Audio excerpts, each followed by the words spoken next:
অনেক দিন বাদে আজ আমরা চলে এসেছি আবারও নতুন একটি জায়গার ভিডিও নিয়ে। বাই দ্য ওয়ে, আপনারা দেখছেন ট্রাভেল উইথ অভি কোয়েল। আপনাদের সাথে আমরা আছি অভি কোয়েল। চলুন আজকের ভিডিও শুরু করা যাক।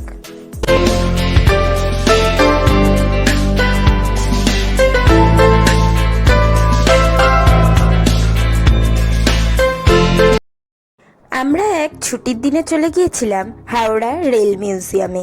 এখানে যাওয়ার জন্য আমরা শিয়ালদা মেট্রো স্টেশন থেকে মেট্রো ধরে চলে গিয়েছিলাম হাওড়া মেট্রো স্টেশনে। হাওড়া রেল স্টেশনের একদম কাছেই হলো এই রেল মিউজিয়াম। হাওড়া স্টেশনে পৌঁছানোর জন্য আপনারা বাস, লঞ্চ যাতে করে খুশি যেতে পারেন। আমরা মেট্রোর সুবিধা বলে মেট্রো করেই চলে গিয়েছিলাম, শিয়ালদা থেকে মেট্রো ধরেছিলাম। হাওড়া মেট্রো স্টেশন থেকে বেরিয়ে আপনাদের হাওড়া স্টেশনের ওল্ড কমপ্লেক্স ক্রস করে নিউ কমপ্লেক্সের দিকে যেতে হবে। এটা হলো হাওড়ার ওল্ড কমপ্লেক্স। আমরা 1-2 মিনিট হাঁটার পর ওল্ড কমপ্লেক্স ক্রস করে নিউ কমপ্লেক্সের দিকে চলে এলাম। এটা হলো হাওড়ার নিউ কমপ্লেক্স। তারপর এই রাস্তা ধরে 4-5 মিনিট মতো হাঁটলেই সামনেই হাওড়া রেল মিউজিয়াম। এখানে রেল মিউজিয়ামের সামনেই হলো টিকিট কাটার জায়গা। এখানে টিকিট মূল্য জনপ্রতি 30 টাকা করে। এখানে ফোনের ক্যামেরার আলাদা কোনো চার্জ নেই, নর্মাল ক্যামেরার চার্জ 100 টাকা করে। প্রথমেই আমরা ডান দিকের এই হলঘরটায় চলে এলাম। এখানে রেলের বিভিন্ন ইতিহাস সম্পর্কে জানতে পারবেন। এখানে রয়েছে হল অফ ফেম। এই রেল মিউজিয়াম খোলা থাকে প্রতিদিনই সকাল 1টা থেকে রাত 8টা পর্যন্ত। এই হলঘরটির মধ্যে ট্রেনের বিভিন্ন স্ট্রাকচার দেয়া আছে ও তার পাশে ট্রেন সম্পর্কে বিভিন্ন কথাও লেখা আছে। সেগুলো পড়লে আমাদের পুরনো রেল সম্পর্কে আপনারা অনেক কিছুই জানতে পারবেন।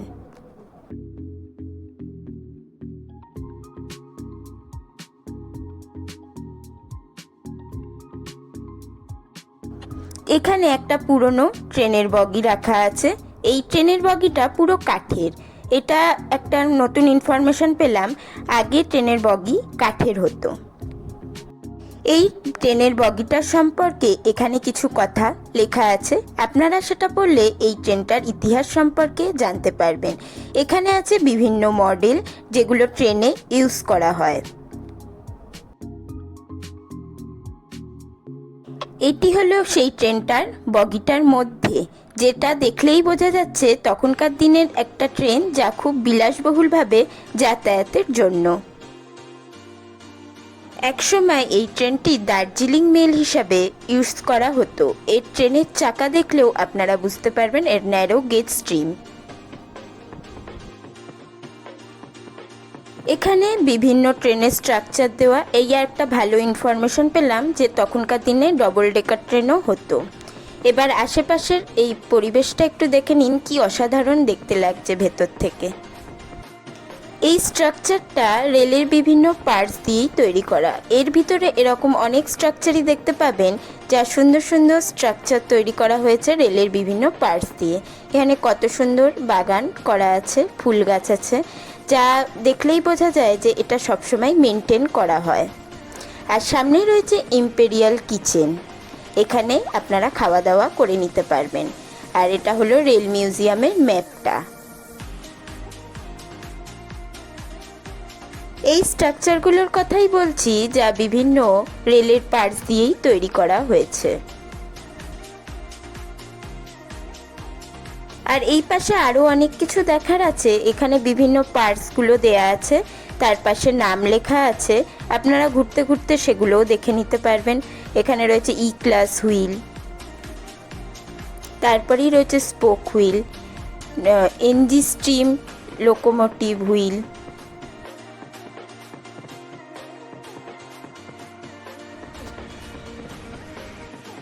চলুন এবার এখানটা দেখে নেওয়া যায়। এখানে আছে বিরাসত। বিরাসত হলো রেলে যারা কাজ করতো তাদের বিভিন্ন মূর্তি তৈরি করা হয়েছে।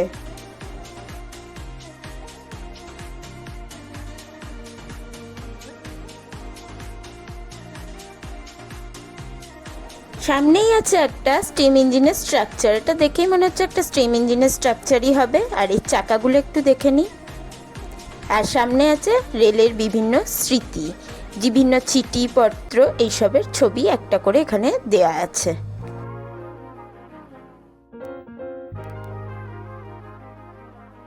তারপর আমরা এই রাস্তা ধরে আবারও এগিয়ে গেলাম সামনের দিকে।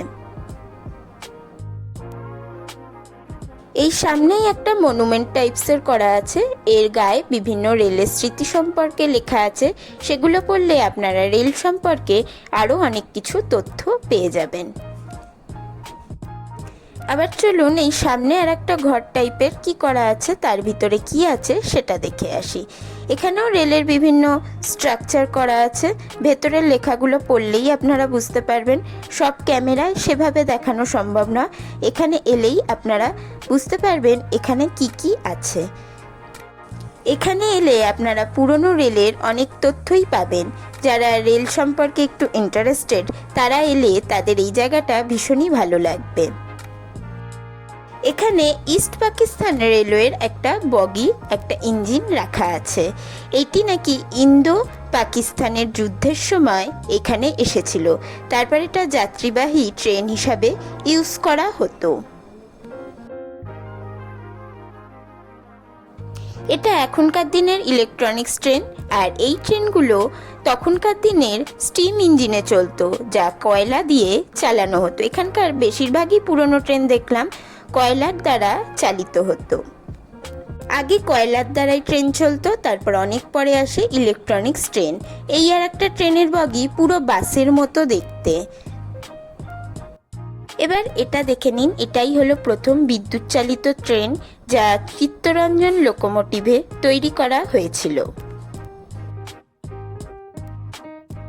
এবার আমরা পার্কের আর একটা সাইডে চলে এলাম, সেখানেও আর একটা হলঘর টাইপের করা আছে। চলুন দেখে নেওয়া যাক এর ভিতরে কি আছে। প্রথমেই আমাদের ঢুকে যেটা চোখে পড়লো, এখানে একটা রেল লাইনের স্ট্রাকচার মতো করা আছে। এই হলঘরটার ভিতরেও রেলের বিভিন্ন ইতিহাস সম্পর্কে দেয়া আছে। এখানে আছে একটা হাওড়া স্টেশনের মডেল, আপনারা এই ঘরটার থেকে বিভিন্ন রেলের সম্পর্কে জানতে পারবেন। এখানে রয়েছে অয়েল পাম্প, এখানে রয়েছে লিভার মডেল।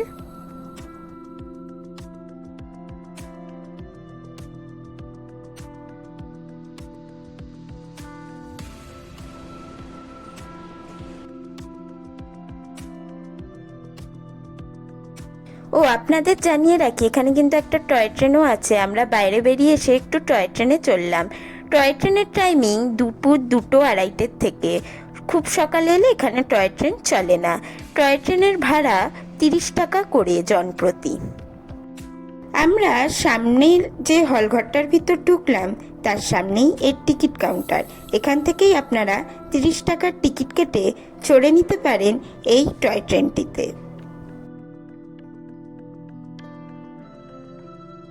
অনেক ঘোরাঘুরি হয়ে গেছে, এবার আমরা একটু খাবার জন্য চলে এলাম এই রেস্টুরেন্টটার সামনে, যেটি ওই রেল মিউজিয়ামের ভিতর অবস্থিত।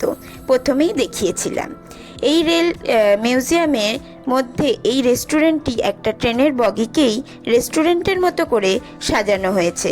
এখানে খাবারের দাম মোটামুটি রিজনেবল প্রাইস, একটু বেশি হলেও একদিনের জন্য এখানে খাবার উপভোগ করা যেতেই পারে। এরকম একটা সুন্দর ট্রেনের কামরার ভিতর বসে খাবার অভিজ্ঞতা সত্যিই খুব ভালো লাগবে। আমরা এখানে আম পান্নার শরবত নিয়েছিলাম, খেতে অসাধারণ ছিল। আর কেমন কি প্রাইস নিয়েছে সেটা আপনাদের সাথে ভিডিও শেষে শেয়ার করছি। আর নিয়েছিলাম 1 প্লেট চাউমিন, চাউমিনটাও খেতে খুব ভালো ছিল।